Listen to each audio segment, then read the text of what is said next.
Hey everyone, Wyatt here from Winnipeg Historical Fencing Club. In this video we're going to look at another one of Joseph Swetnam's plays. This one's called False Play with the Backsword. So, your enemy being in his guard and lying at watch for advantage, you may feign a blow at the right side of his head, and presently with the turning of your hand wrist, strike it home to his left side. So Swetnam doesn't really tell us what guard to use here. He just says your enemy being in his guard.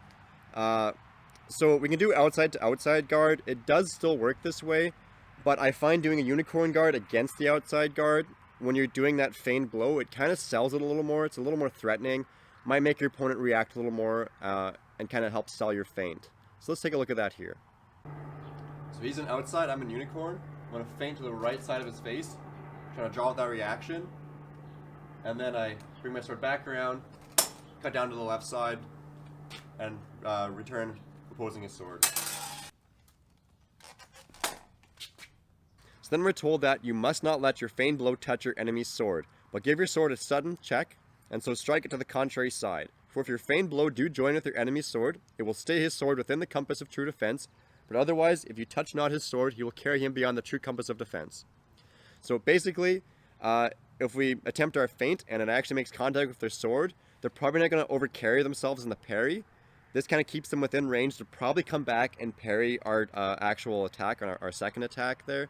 So you want to try to make sure that our feint doesn't go too far to the point that it's actually stopping your opponent's momentum on their parry. So let's take a look what happens here when they do actually make contact with our feint.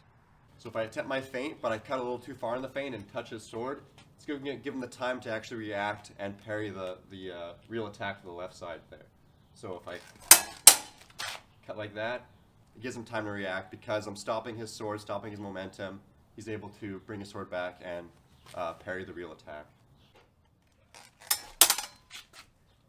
And then likewise, you may feign your blow at the left side of your enemy's head, but presently strike it home to the right side of his head. So this works really well when we're doing an outside guard versus outside guard. It makes sense. This is kind of how you see it done in regimental systems. So an outside guard, I'm just going to feint to the left side of their face, kind of disengaging over their sword, trying to draw them out into a parry. Then I come back and strike them to the right side of the head. And then we do from an outside guard, I can just feint to the left side of his face, draw out that reaction, and then cut home to the right side.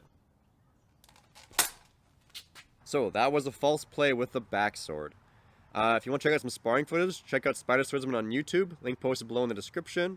Otherwise, I hope you enjoyed the video. Thanks again for watching.